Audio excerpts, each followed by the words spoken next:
It's time for Dart Talk. Brought to you by thedartzone.com. Stay in the zone. Thedartzone.com is an official Cosmo distributor and Windy City Fabricators, America's premier fabricators of orthotics and prosthetics. And Redwood Darts, America's newest tungsten darts. Stand straight and tall and hit them all. Redwood Darts. And now, here are your hosts, Mystery Mark and Steve P.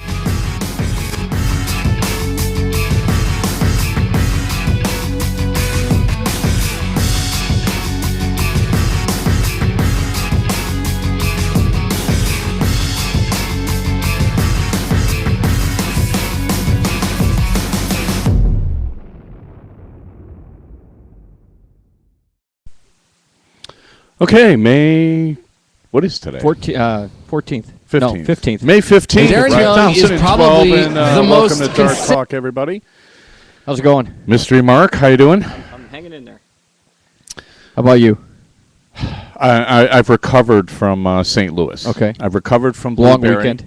Long weekend. Went to the Blueberry Hill Open, the 40th annual Blueberry Hill Open, Good the turnout. longest. Yeah, it wasn't bad. It was an interesting turnout. I mean, I've been there a few times. Well, they had a lot of soft tippers, like the local soft tippers, that I really have never seen at this tournament before. You know, they had the Pacmania in California, so some of the guys that were there last year, the steel tippers, were out in L.A., and they were replaced by the local soft tippers. And, you know, there are a lot of soft tippers in St. Louis, so it was a kind of an interesting mix. It made the 501 run a little long. But, yeah, there was some pretty good darts flying around and stuff like that.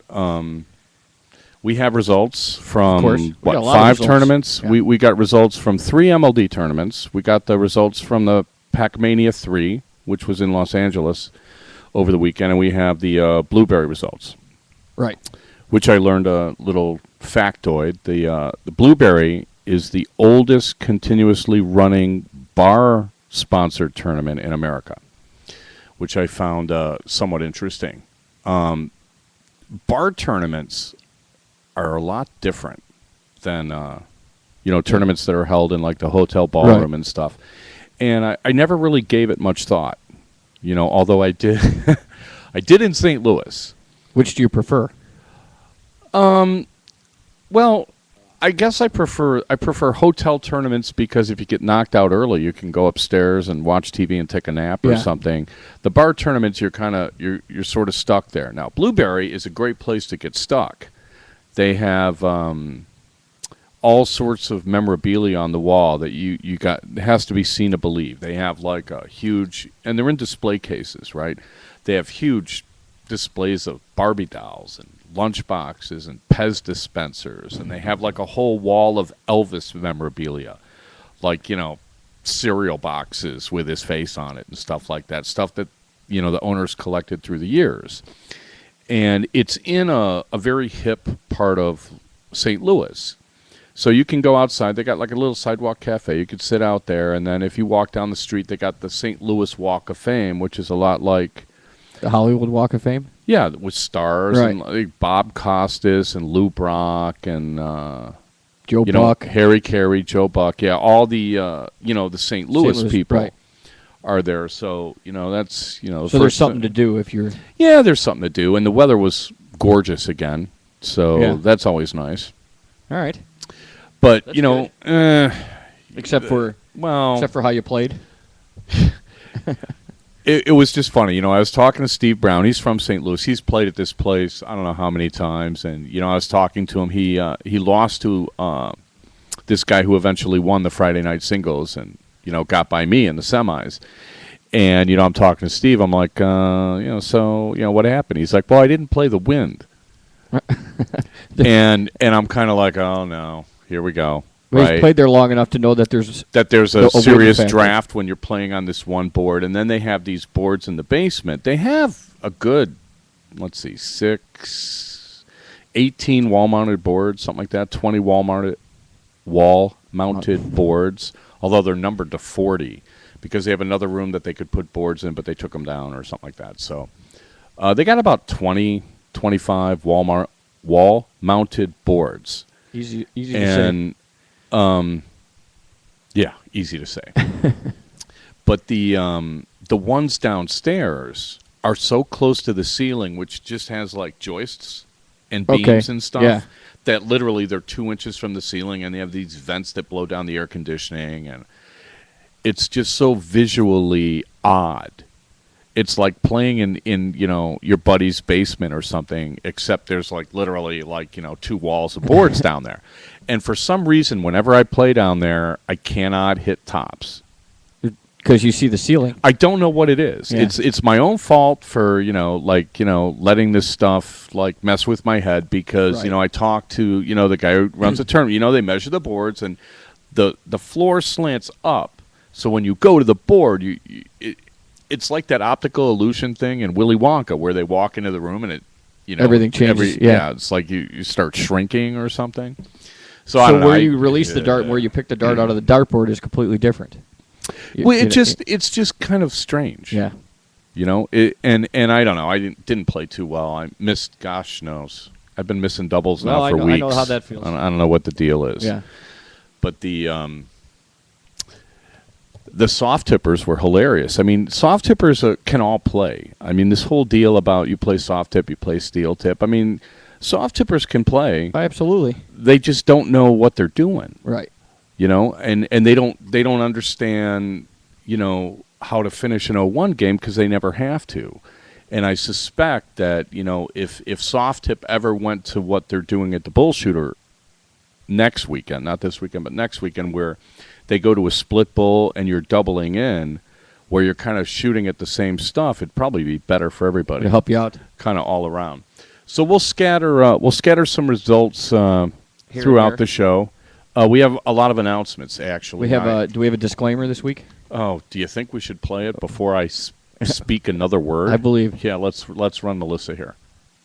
The views and opinions expressed by guests on Dart Talk do not necessarily reflect the thoughts or opinions of the hosts, our sponsors, any official Dart sanctioning organization, and post hoc ergo propter hoc, any and all spelunkers, debunkers, raconteurs, roustabouts, technocrats, hepcats, cat ladies, Lady Gaga, the Four Seasons, the Three Stooges, the Academy of Motion Picture Arts and Sciences, hipsters, kibitzers, hellions, the fickle finger of fate, or Tom Waits. Any remarks resembling anyone living or dead is purely coincidental and in no way represent Mother Earth, Father Time, Aunt Marilyn, Uncle Fester, all organized religions, independent contractors, official friends of the show, the North America Professional Dart Alliance, the Undead, the Grateful Dead, or Sharon D. Butler.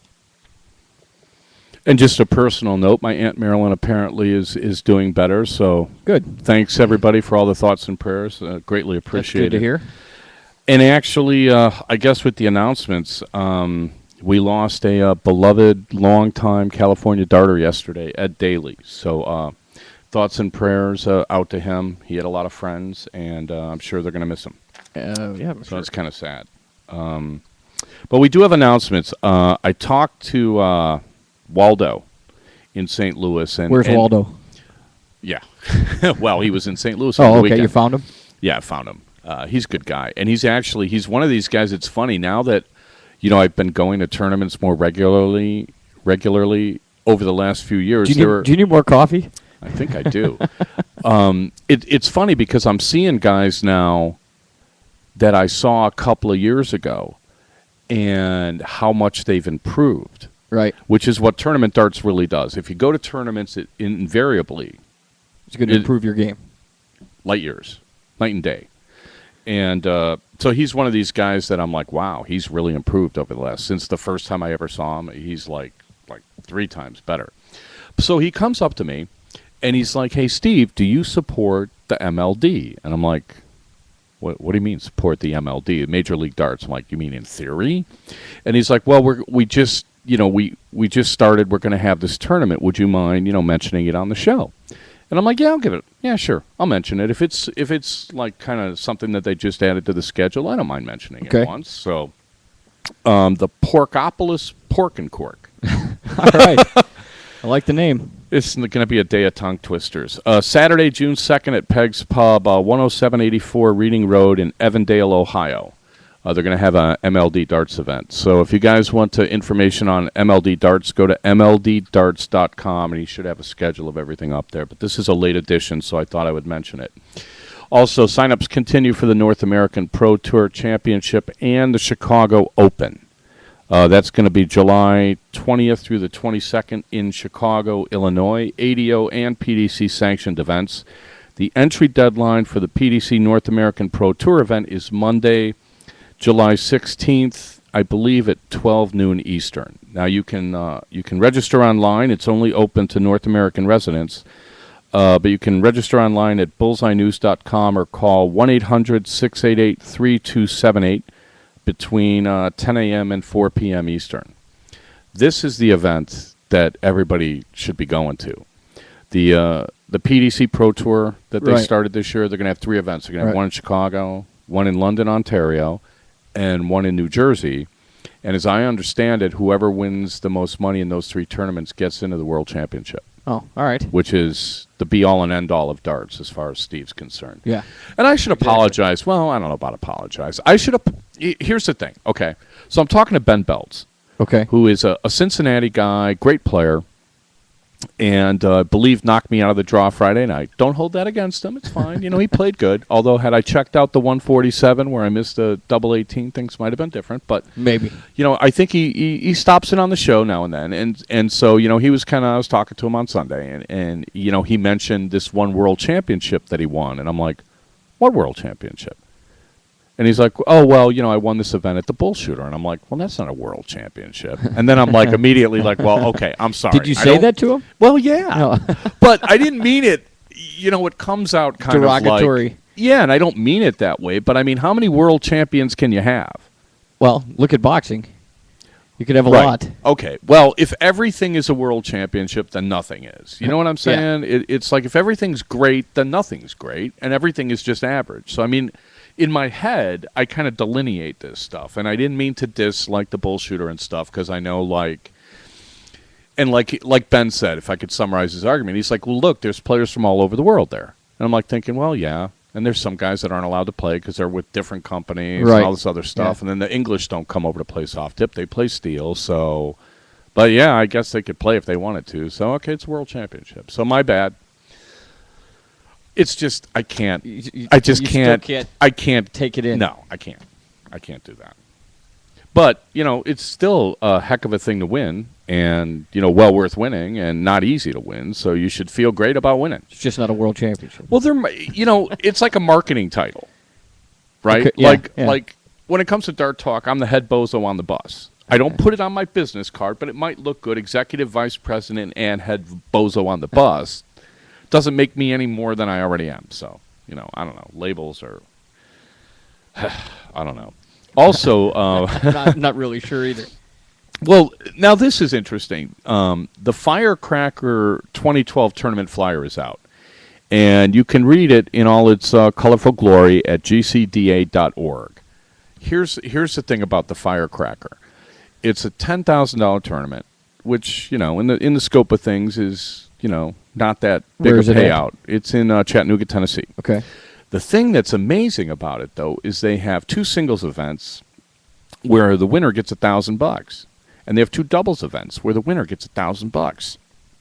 Most $10,000 tournaments, the winner gets like $350 or $400. So it's the most top-heavy payout structure I've ever seen, and I got to get somebody from Chattanooga on the show to explain this to me because I find it extremely gutsy to put on a tournament where you're basically saying we're going to reward all the best players, and the payouts, like, they're not paying top 16, they're not paying top 32, the top 8 is like you get your entry fee back, so it's completely and utterly top heavy. Yeah, if you don't make the final, you're not really going to get too much, and most of the tournaments don't do that. Most of the tournaments, I suspect, in order to encourage local participation, hey, if you make it into the money, you get your entry fee back, whatever.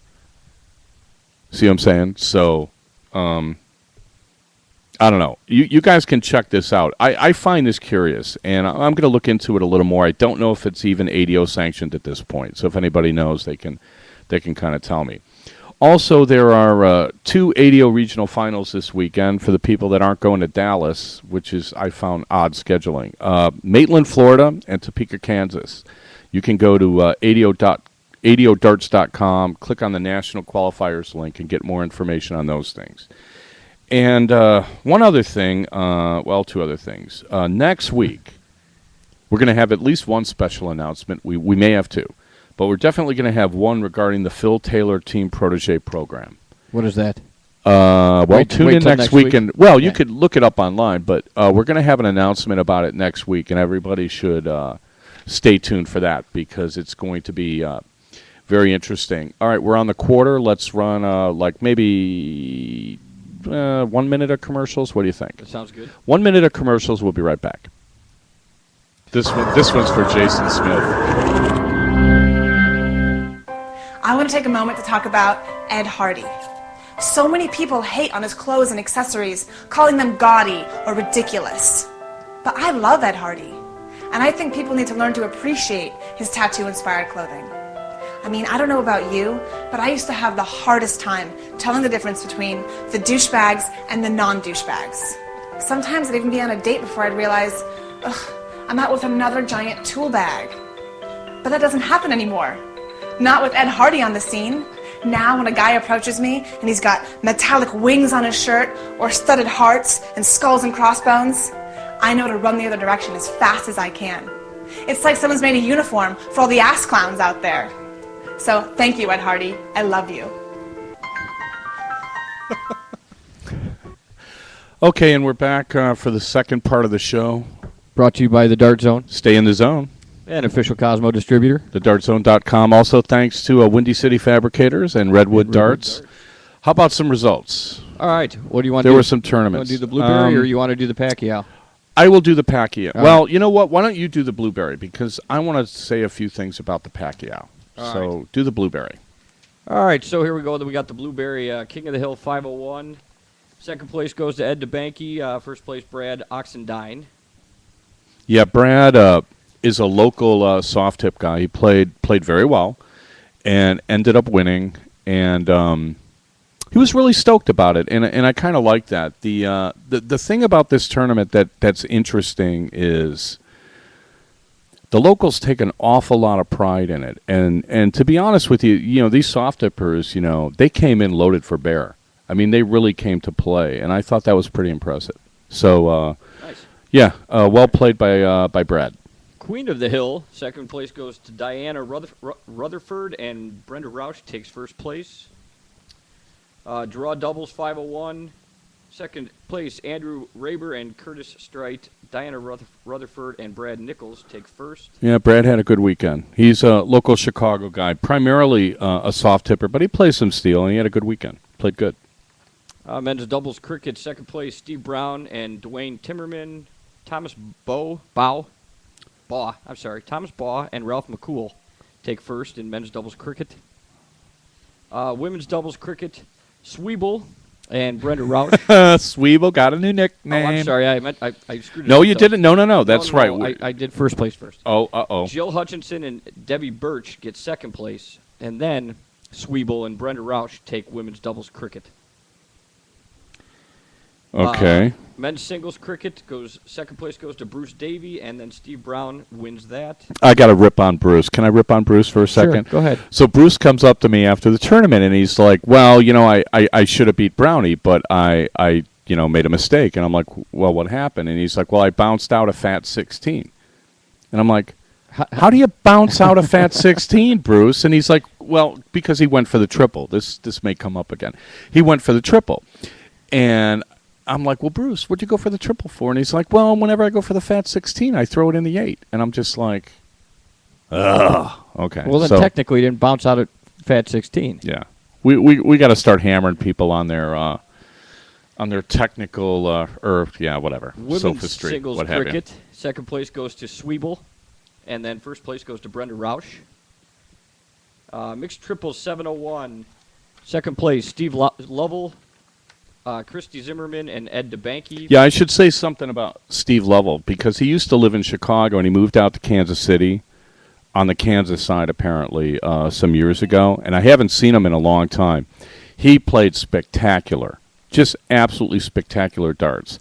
So yeah, I was kind of watching him throw, and I was talking to my partner. I'm like, man, he looks just like Steve Brown. He throws. I mean, it's like they learned from the same guy. It was really.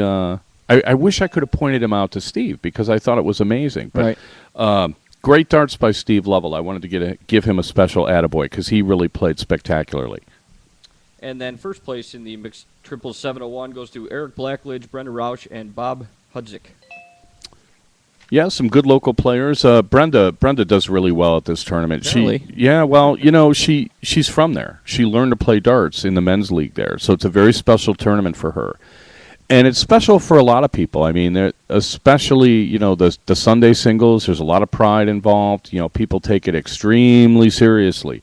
They play like they're playing for $100,000, not like $500. Right. I mean, it's really, in some ways, as special a tournament as you'll ever see. I mean, it's kind of quirky.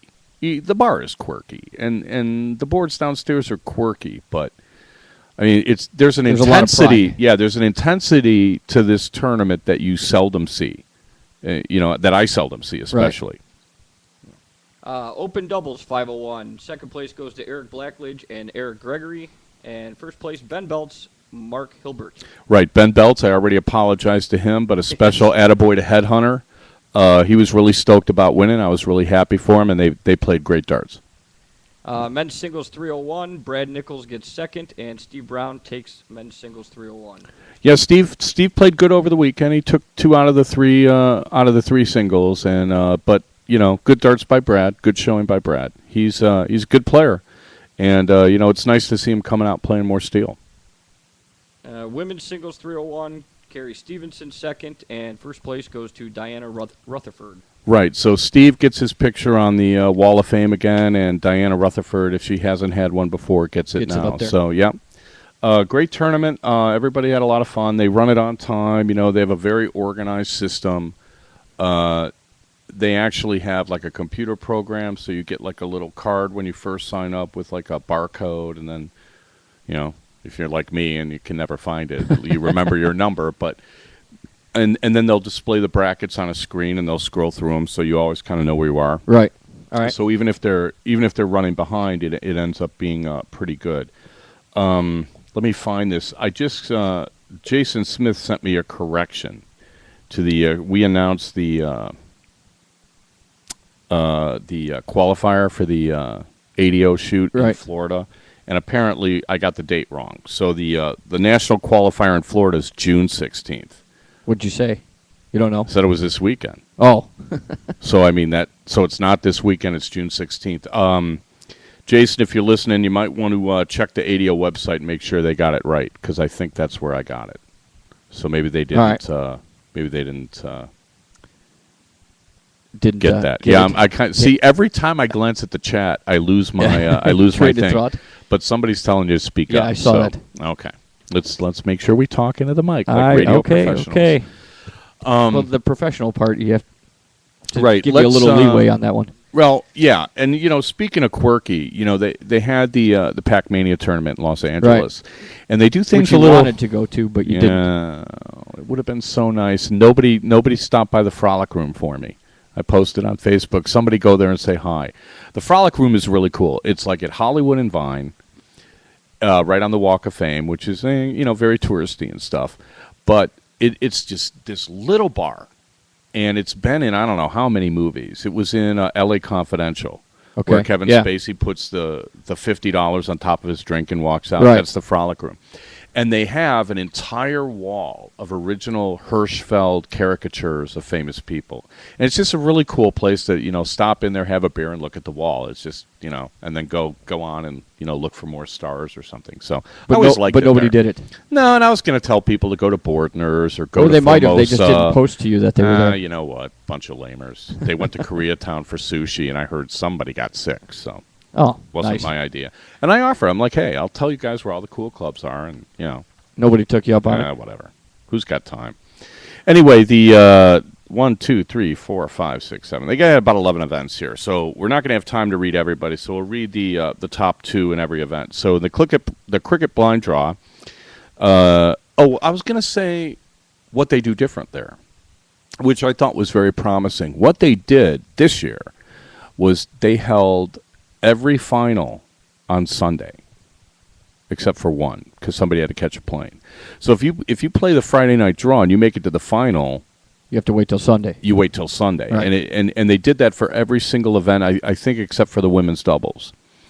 And then I guess it was, they had to juggle some stuff around because from what I understand, it wasn't on the flyer. So some people didn't realize they'd have to be there Sunday if they got that far.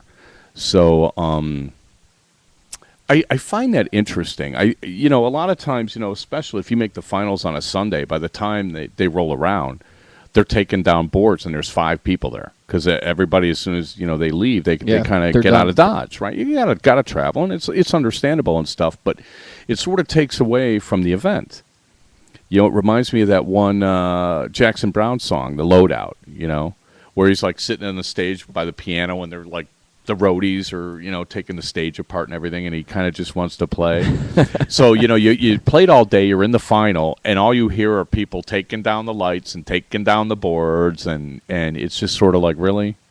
So what was the response it's to kind it? of a come down. Were they happy or upset that they had to wait till Sunday? When they did it, I didn't hear any complaints about them doing it Sunday. I mean, it's sort of like, hey, I got to catch a plane. I'm not going to be here. So I guess they moved the women's on Saturday, and then they played first thing in the morning. They played one of the finals Sunday because one of the finalists, had to leave or catch a plane or what have you. But, I mean, it's kind of hard if you're going to do stuff like that if you're not going to tell people in advance. So I don't know. Would you be interested in it if it was actually on the flyer? Would that make you interested in that tournament? Or would... Well... It's kind of you have reservations about it. I don't know if it's better to hold them all for Sunday or have them at the end of every day. Like, I don't know how many events they ran on Saturday, but if they would have had the Saturday finals at the end of the day Saturday and then the Sunday finals at the end of the day Sunday, maybe that would have been better. The idea was to, give people an opportunity to watch the final, right. Because a lot of times, you're playing in these tournaments and you don't see the final because you're busy playing, or they start calling the next matches because you got to keep things moving because we cram so many events into these tournaments that nobody ever has a chance to watch anybody play, and that is really, I'll tell you could learn a lot from watching somebody like Darren, who I think made 5 finals, watching somebody like Ray, watching any of the top players. You could learn a lot watching those guys play. One of the things that helped me improve when I first started playing was going to the local draw and seeing all the great Chicago players that used to play when, 10 years ago when I started. There were a lot of them, and they're all gone. One reason or another, one guy got ill, a couple of guys had kids, guys got tired of playing, right. La-di-da-di-da. So, eventually now there's nobody left. But I learned a lot watching those guys. You learn, what to emulate and stuff like that. So it was kind of interesting. Anyway, let's get some results here. The cricket blind draw, they had, I think, 3 different draws. They had cricket, 5-0, and Chicago format. So in the cricket draw, Joey Burt and Nico DePeños were runners-up to Tom Sawyer and DJ Sayer. In the 501 blind draw, Frank Hernandez and Jeff Hubbard, runners-up to Darren Young and Laura Thau. I heard Laura played really, really good on Saturday. The 301 singles, Scotty Burnett, runner-up to Brandon Rogers. Well played to those guys. The 501 singles, Laura Thau, runner-up to Darren Young. Cricket singles, DJ Sayer, runner-up to Darren Young. The Sunday chance singles, apparently they changed the format. They had some time considerations or something. It was originally going to be almost like a double elimination, but then they kind of changed it around. But anyway, the Sunday singles was 501. Ray Carver, second place. Gordon Dixon was the winner there. Well played, Gordon. Cricket doubles, Darren Young and Jimmy Widmer, second place to Ray Carver and Danny Delfino. There's a name to look out for in the years to come. Yeah, Danny's been playing a lot. He played in our singles league in Chicago, and he's getting better and better. He plays all the time, and he's really dedicated. You like to see that. Another guy to watch out for, the 501 doubles, Tom Sawyer and Ryan Morey. second place. Ryan's, I think, was a youth champion. Now he's like 20 years old, I think. And from what I hear, everybody's got to watch out for him. The winners were Gordon Dixon and DJ Sayre. The women's singles, I don't know. Special shout out to Holly Carver. Why would that be? She kind of took a long time off from darts and just started coming back. Oh, so runner-up right. in the women's singles in a big event like that, you got to give her an atta-girl. Atta-woman? At a girl. Atta-girl? It sounds better. Okay, I don't want to get in trouble with anybody. You And don't say at a man, you say at a boy. So you say right. at a Okay, girl. that seems fair. Yeah. Okay. And the winner of the women's singles, Trish Gresick, we'll see her this weekend in Michigan. So well played, Trish and Holly. The women's doubles, Stacy Bromberg and Trish Gresick, second place to Cindy Purdy and Holly Carver. So well played to them. Draw triples, let's see. Tom Sawyer, Bob Seneve, and Corrine Stockton, second place to Jose Bologna, Trish Gresick, and Jimmy Widmer. Most of them been on the show. And then the Chicago draw format, or the Chicago format draw, Joe Cheney and Dan Doherty, second place to Christian Hagemark and Alan Nutter. Well played to those guys. Christian was one of those Bullathon guys. Oh, good to see somebody from Texas getting around. So those are the results from the Pacmania. Let's run a quick commercial here, and we'll be right back. Are you a gravelly-voiced, chain-smoking young poet with a raconteur bent? Do you find yourself passing out and or waking up in seedy bars that some might describe as toilets? Do you find the mainstream American public has yet to recognize your musical genius? If so, you may be a child of Tom Waits. Now, if you think you are a child of Tom Waits, please write to us at the VH1 Archives, 1515 Broadway, 21st floor, New York, New York, 10036. Please remember to lick your own stamps so T-bowing, insanity, planking, owling, Coney 2012. Trends spread across our nation as quick as wildfires, but fade even faster. If you or someone you know suffers from following trends, remember that no matter how hard you try to get rid of the evidence, chances are someone has proof. So the next time you think about jumping on a trend, remember how embarrassed you were when you found that video of your mom doing the Macarena. You're gonna have kids someday. Don't let that be you.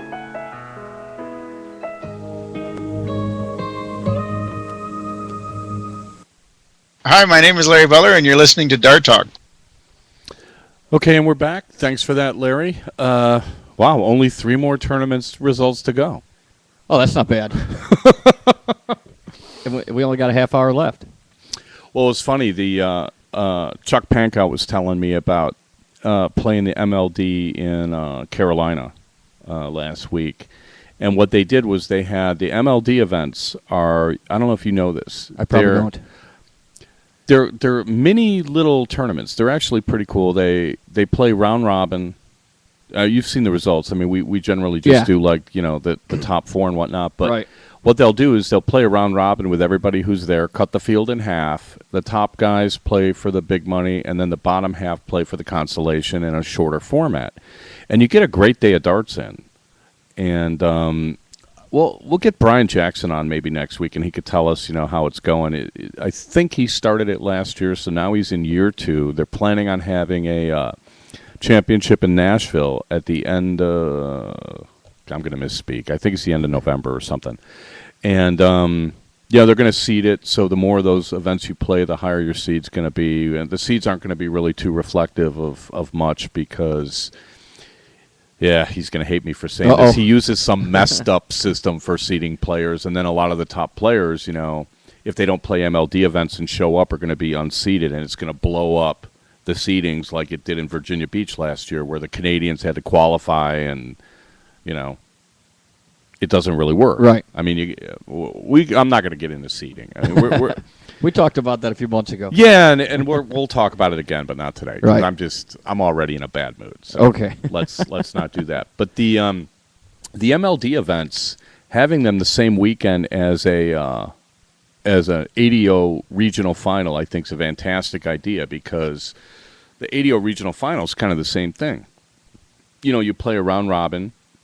And if there's two groups, the top two in each group will play one more round robin, and then the top two guys will get through or something like that. So you end up with a great day of darts. But because the ADO regionals now are open to anybody at anywhere, you can go on the ADO website at adodarts.com and you can go to one in St. Louis if you want. It didn't used to be that way. It used to you had to live in the region to play in them, right? So now, like I think they said in Nashville they're going to have one, or somewhere in Tennessee they're going to have an MLD event one day and a regional the other day, and I'm kind of like thinking, well, why not go down? It's one night in a hotel, but you're going to play 2 days and you're going to get lots of games in. And the more games you play, the better off you are. So, struck me as a real good idea. Yeah. As first I've heard of it, and I was like, well, you know what? That works for me. Just a reminder, so it has your blessing. For what that's worth. Right. We're brought to you by the Dart Zone. Stay in the zone. TheDartZone.com is an official Cosmo distributor. We will get to Stroke today. Okay. Good. Ever since we started talking about all this stuff, yeah. my game's gone downhill. Well. So we're going to have to be done with it at some point so I can start improving again, because I'm a mess when it comes to doubles. You can call me Chad for the last 2 weeks. I don't know. Are you thinking about what you're going to talk about on the show while you're trying to hit a double? No, I don't think it's that. I think it's I'm not getting enough board time in during the weeks and stuff. But now that we got the opening credits done and the closing, although I need to change them, and the closing credits done, I spent a lot of time trying to figure out how to get this stuff up on YouTube, because I think that potentially that will help. If I wear a mask, that might help. Yeah, right. So anyway, but I think it's nice that people can watch if they want to. They can always listen. The podcasts are up there, just so everybody knows. So we'll remind you. You can get them on iTunes. Get them on TuneIn.com. Get them on Stitcher.com. You can go to YouTube. You can go, and we do have the videos still up on our Ustream channel. So we're pretty much everywhere. DartsAroundTheWorld.com puts links to the podcasts up there. Right. They had a bunch of them up there last time I looked. The NAPTA site has them, if you're a member of the North American Professional Dart Alliance. On their site, they've got links to, I think, the last 3 shows. So, the shows are easy to find. Yeah. At some point, we're going to have to do one of those things where, to be an official friend of the show, you have to, share a link out or something like that, and, whatever. I'm not going to do that. We might lose all our friends. Oh. Well, our friends are good. I mean, everybody goes on Facebook, and, Facebook, okay, it's supposed to be a social network, not a marketing tool, right? Right. And, there are some people that do a lot of marketing on Facebook, and, okay, that's fine. I mean, I'm not going to rip some of the stuff I've seen lately, although it's imminently rippable.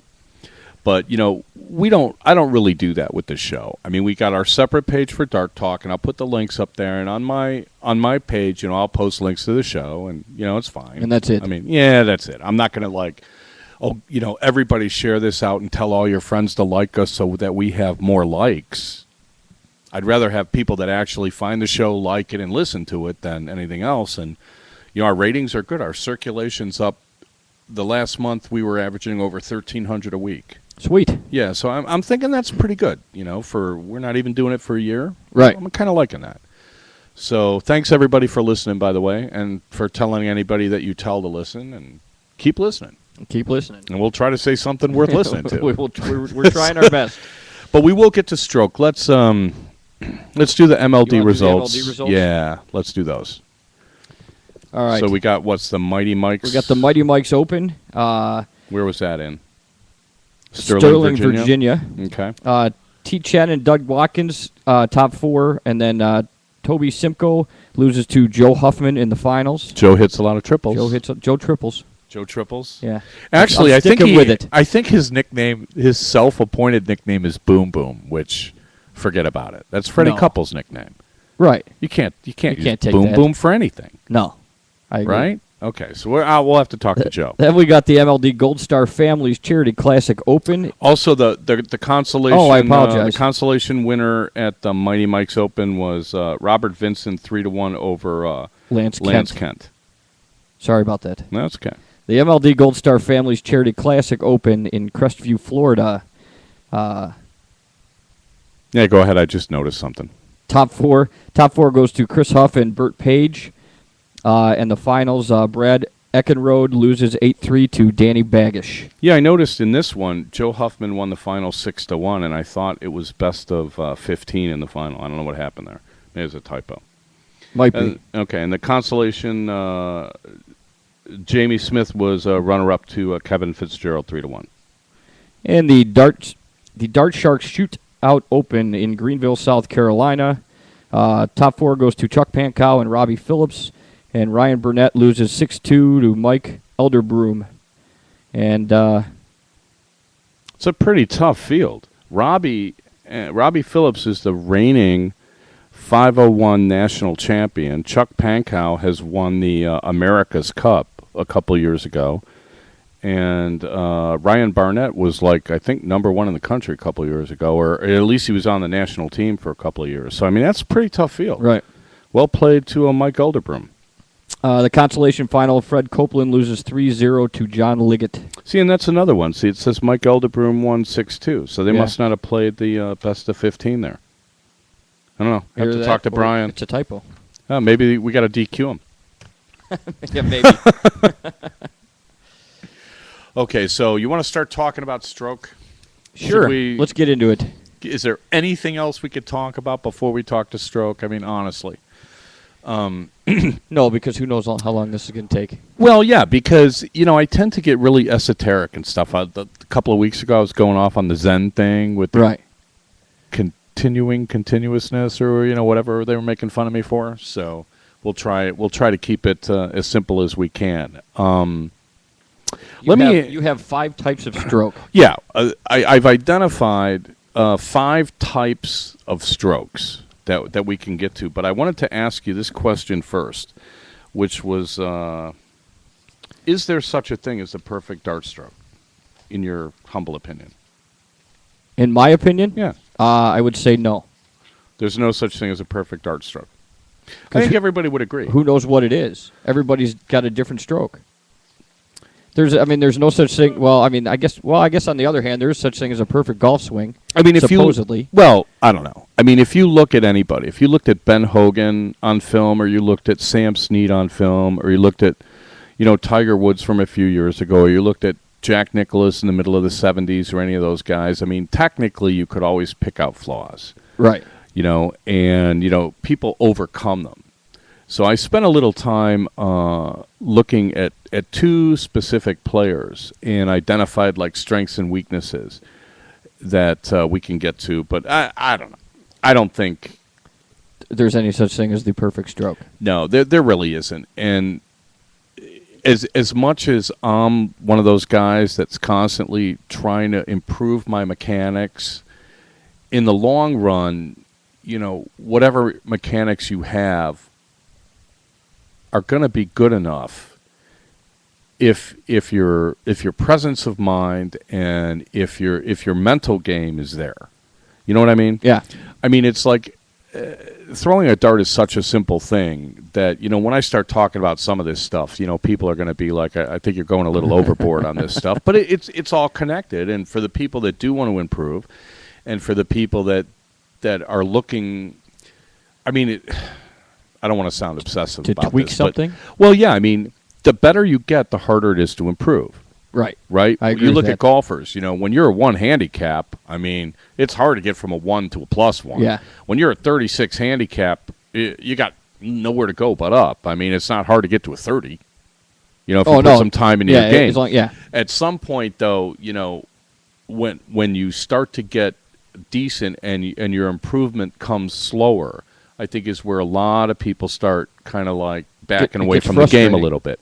Well, yeah, I mean, you put whatever time you put into it to get decent, right? And you get some results, and then you start playing better players, and you get waxed a couple of times, and you're kind of like, well, now wait a minute, right? How much time can I put in the game to catch up to a guy that's been playing for 20 years and it's his only hobby? Yeah. I agree. Yeah, and I've gone through that. Yeah, I say that to a lot of people too. I mean, people are like, "Oh, well, you're so good," and all this, and I'm like, "Hey, you're not going to run into too many people that play more often than I do, and that's why."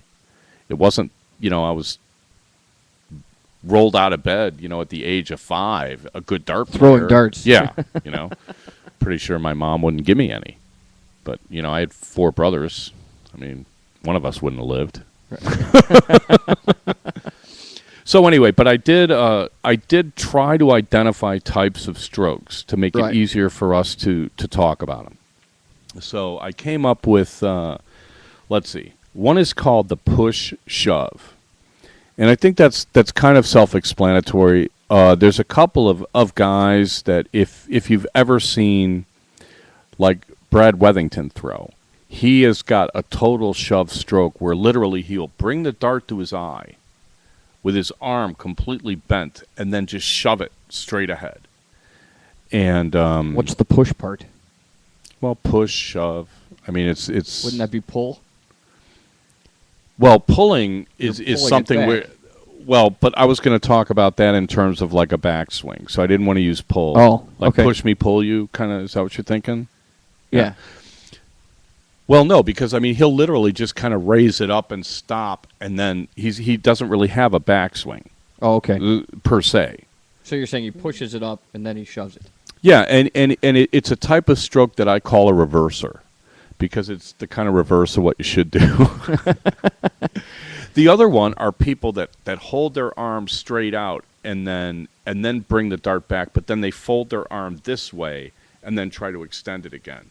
So instead of having, I don't know if the camera's going to catch that, instead of having your arm kind of parallel to the ground where you're letting your elbow hinge and you're throwing it straight, they literally hold their arm straight out and then bring it back like this and then extend it like that, which is completely, you have absolutely no baseline whatsoever except your shoulder socket. So I don't know how you can be good doing it that way, but some people find that natural when they start, and no one tells them any differently, and they end up always doing it that way. And my belief has always been that the worse your fundamentals, the lower your ceiling, as far as like your potential being a good player. If you have terrible fundamentals, you could play all the time, but you're never going to get that good because you've got so much to overcome. You got to iron that stuff out. So yeah, a push shove was one type of stroke. The second one, I called it a catapult. And I can't really think of a good top level like English pro people have seen on TV that catapults it. Because what a catapulter will do is he will bring his hand open and down and kind of like, it looks like a catapult because of the way their arm moves. And it's really got a lot of wrist action. Okay. And or it's snapping at the end? Well, it's weird. It's like the dart's on top of your hand, and then you kind of like, it's hard to describe, but you'll see it where if you look at some guys, when they hold the dart up in front of them, their wrist is kind of straight and the dart's pointing at the target, and then they'll bring the thing back. These guys have their hand kind of already bent, and then they bend it back more, and it's almost like a free throw, where they kind of come over the top. And there's one particular hazard to this kind of throw that we'll get into, and we should do let's do one quick commercial and come back because we're just past the whatchamacallit. All right. And okay, well, 2 quick commercials. It'll just be a minute. We'll be right back. When you buy something you don't need just because it's on sale, you're not actually saving money. Think about it.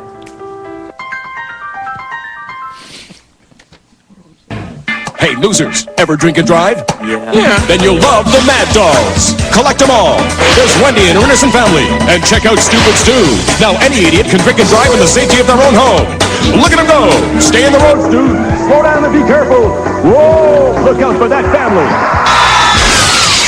Whoops. It's game over, Stu. Drink and drive and you'll be playing dead. Jailbird Joe and Bereaved family sold separately. Okay, and we're back for the last quarter, for the fourth quarter. The fourth quarter. Brought to you by the Dart Zone. Stay in the zone. TheDartZone.com is an official Cosmo distributor. Also, thank you, Windy City Fabricators. Absolutely. And Redwood Darts. And where did we leave off? Catapulting. Yep. Yeah, I don't even know what to... Is that we also said with the wrist? Does that have to do with rainbow wrists that you're also talking about? Yeah, the rainbow wrist is a little different, and I was thinking more of Mark Walsh as a good example of somebody, because it involves really less arm movement and more wrist hinging. So they look like they have like a much shorter backswing, and all they're really doing is cocking their wrist back and letting their wrist pull their arm back the way you would pull back a bowstring on a, like an archer would do, and then they just sort of they just throw their wrist at the target, which I don't think is a very good way to do it. But Mark Walsh makes it look really, really easy, and he's like one of the best floor players I've ever seen. So it's one way to do it. We'll get through the other two, and I'll kind of tell you why you probably don't want to emulate it. The one I'm calling the crane is a very unorthodox way of throwing that looks on the surface to be completely and utterly insane. Because what people do, and there are a couple of really good players that do it, is they don't even extend their arm. What they do is they literally just kind of like throw the dart with their wrist, but they leave their elbow bent. However, there is one really, really good thing about it, is that you only have to move about 6 inches. Right. So the less movement, the better. So really, in theory, it should help you. However, because it's physically unorthodox, I wonder if you end up with like all sorts of weird little issues. And then what happens if your elbow accidentally extends too much? Then what do? What have you done? Are you flying high? Are you flying low? I mean, it seems to me that it's impossible to control something like that, whereas, I believe in full extension, and if you extend as far as you can on every dart, I mean, at some point you might extend a little bit further than you did, on your second dart or something, but the variance is going to be much, much less. So I wouldn't recommend it to anybody, but there's English pros that do it. I've seen some really successful Americans do it. There's a guy in New York that does it, and he's a phenomenal player. I mean, he kind of dropped off and hasn't been playing lately, but he was making national teams and going overseas and everything and playing well. So, I mean, it works for him. So I guess, you got to consider it as one way of doing it, right? Sure. We talked about the reversers, and we talked about the rainbow wrists. I mean, all these types of strokes are sort of contingent on them being coherent, insofar as like as long as your arm is working as long as it's coordinated, all of these apparently can work. Yeah, I have no idea how some of them work. Practice, right? But visually, like if you look at Brad, Brad brings the dart right below his eye, which is exactly where you should, because then you could sight, and all he does is push it along the line. Now, in theory, that should work fine. Right? Because that's all you're really trying to do is propel something on a straight line. If you think of a pool player who's sighting down their cue, right? Exactly. You're just trying to push the thing on a straight line. So it in theory, it would make sense. But if you try it, you're like, are you kidding me? It's very difficult. I almost dislocated my shoulder. And there's a guy in New York that's pretty good at imitating, some of the other players, because, it's one of the beauty of playing darts is you could do things your own way. Like, it's not so much now, but 20 years ago, like on the PGA Tour, you had all these guys that putted, and not one of them looked the same. Oh, right. Exactly. Right? Yeah. I mean, I'm not talking about like the guys wearing knickers back in the 40s. I'm talking about like in the 70s when I first started watching golf. Some guys would stand with their feet close together. Yeah. Some guys wouldn't. Some guys' stances would be a little open. Some guys would be a little closed. Putters weren't made as well and were less forgiving.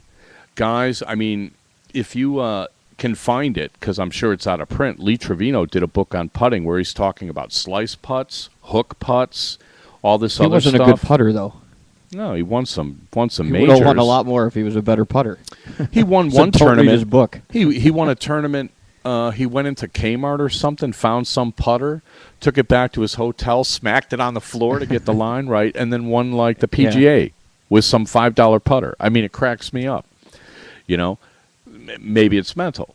But the idea that you can make any way work, I find intriguing. Sure. However, when you start talking about who are you going to emulate, and whose stroke do you admire and why, it's kind of interesting.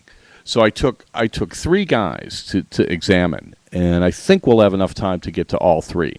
So I took James Wade, who's currently, I don't know, in the top 4 in the world.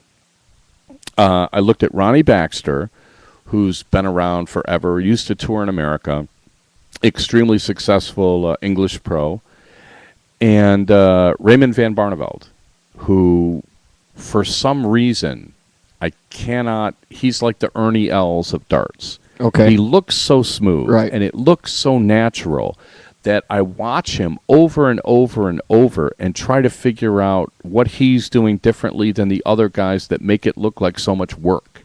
Right. You know, some guys... It's just so easy to him. Yeah, like we were talking about the catapult. Like there's one, I'm not going to mention who he is, but there's one guy that plays all the American tournaments that looks like he's catapulting a dart that weighs 40 like pounds. A bowling ball. Yeah, and he's very successful and he plays very well, but I don't think you could teach anybody to do it. And he's been doing it that way a long time and it works for him. So fine. But we start talking about, who's got the best stroke and whose stroke do you want to emulate, and if you're building the perfect darter, whose stroke you're going to use. It can't be anything so unique that you're the only person that can do it that way. Right? So when you listen to these English guys and they're commentating matches, they'll talk about somebody who throws a proper dart. And that is like a more classic way of throwing. Like even somebody like John Lowe, who's got a very sophisticated way of throwing, hinges his wrist way more than a lot of other people do. And personally, I'm a believer in using your big muscles, not your small ones. Right. The bigger muscles are easier to control, and therefore things are less likely to go wrong. We start using the little muscles is where things start to go kind of funny. So you took these 3 guys as 3 guys to emulate? I took them as 3 guys that we could examine that everybody would be kind of familiar with. Okay. And I wrote down kind of like, well, I didn't write Barneveld down, but I wrote down 3 things, 2 good things and 1 bad thing about Wade and about Baxter. So the thing that is interesting to look at when you look at James Wade is what he does as he sets his dart.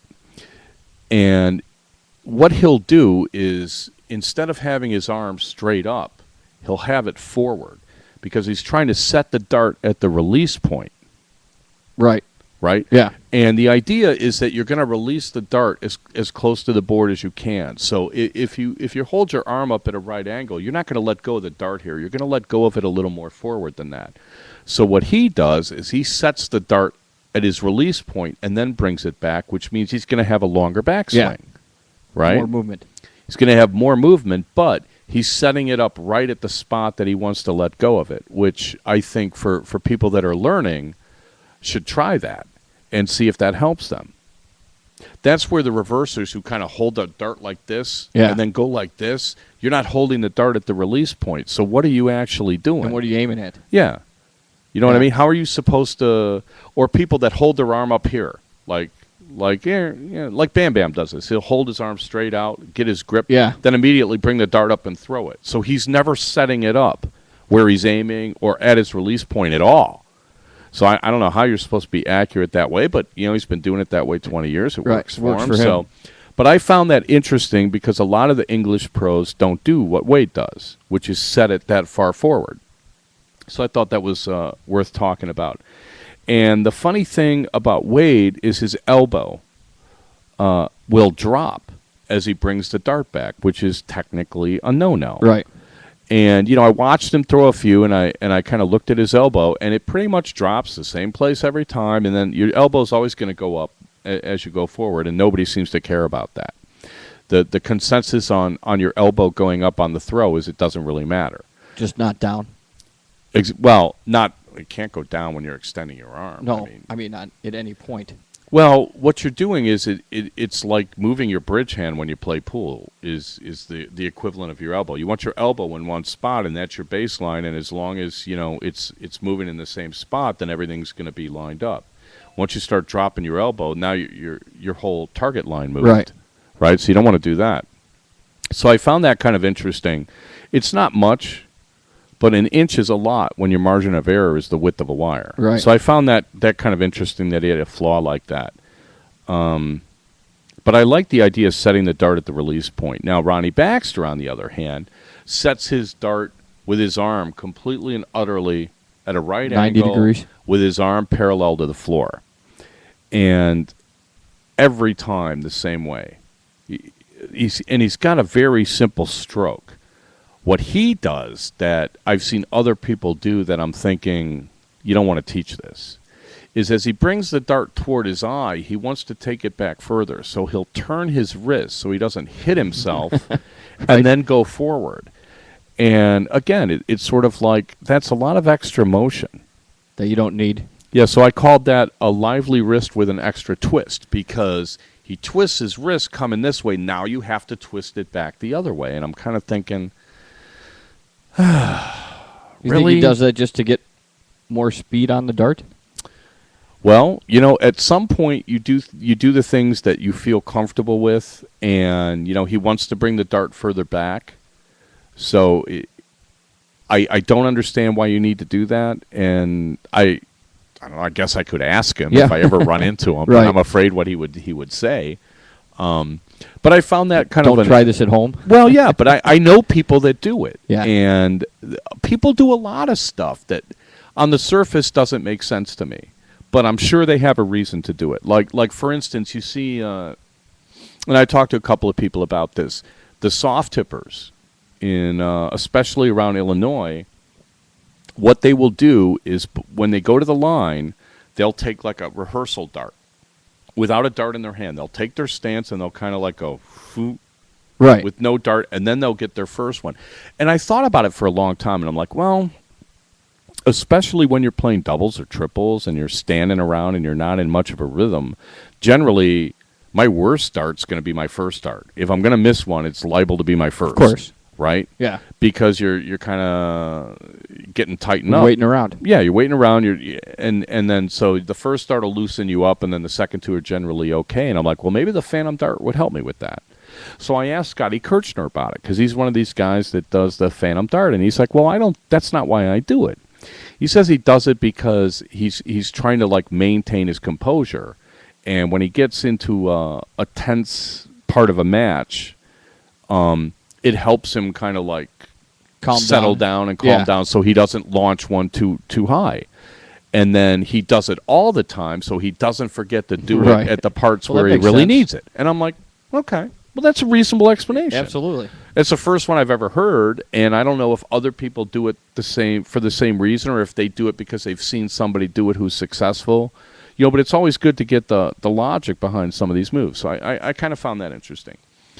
And then the one thing Baxter does is he rocks and dips. And it's not a lot. And the rocking thing, I guess if you rock exactly straight forward, you're actually just cutting down the distance. All other things being equal. Right. But I can't imagine you ever saying, oh, you should really rock. And they're, I don't know if this is even... you know what I mean? I don't know if we're getting off. Are you talking rocking like throwing your shoulder at the board? No, like his upper body's rocking forward. Everything? Yeah, a little bit. And then it looks to me almost like he dips, and I'm not sure where the dip is coming from. It can't be his knee. He's not dipping his knee. Right. So how is he getting lower and then higher? It was very strange. strange. Unless his hip kicks out. I can't see that happening. I mean, all these pros, the one thing that they all do is it's nothing but arm movement. There's no lower body movement. There's no, like, getting up on your tippy toe and stuff like that. I mean, what is that? You need to use your legs to get a dart, a 22-gram dart to the board. Then you're doing so many things wrong. You need to really, like, start from the beginning. That's kind of why I wanted to, start this thing with stance. Right. And then I had a really good if anybody DVR'd the Universal Sports 2011 European Championship that they're running, they have this great camera angle where there's a camera next to the board pointing at the players, right? So I found myself watching Van Barneveld. Here's a beautiful thing about Van Barneveld. You know, he stands all the way to the right. He's got his foot sideways. Okay. But he's absolutely he's facing the board, and I was watching him, and he's the perfect example of how to align everything. And the sad thing is they only show this camera angle at the very beginning of a match when they're taking their 9-dart warm-up. Right. So you never really get to see it. All they're showing is the darts flying through the air, basically? Well, they have a camera on the side so you can see the guy at the line, and then they'll zoom in on the board right. so you can see where the darts hit. And usually there's like, they'll do split screen stuff and stuff like that. Yeah. So you can see the upper body and the arm and then the dartboard on the other side, right? You haven't seen this? I have. Oh, okay. Okay, I just found that to be an odd question. All right. However, okay, we're going to have to wrap it up. But, all right, so we're going to have to talk about the line next week. But here's the homework assignment for the people that are still hanging in there with us. You need to look at Van Barneveld warming up for his match with whoever he played the other day. I think it was Mark Walsh. Look for the Van Barneveld-Mark Walsh match. Watch Van Barneveld warm up, and then we can talk about next week why it is absolutely the perfect stroke for anyone. Barneveld? And yeah, we could talk about why it's perfect. Okay. Because I found it, with one exception, because he swings his elbow. Outside of that is absolutely the perfect stroke. And we could talk about why it's the perfect stroke next week. All right. Okay. So let's sign off for now. Just a reminder, we're brought to you by the Dart Zone. Stay in the zone. TheDartZone.com is an official Cosmo distributor. We're going to have a lot of stuff next week. We'll have results from Dallas and some other things. And probably at least one surprise. I'll take it for next week. And we still want to do Dart Player of the Week if anybody wants to yeah, just a submit. reminder. Yeah, we kind of forgot to remind everybody that we're still doing the League Player of the Week. And if you guys want to send your nominations, that would be a good thing.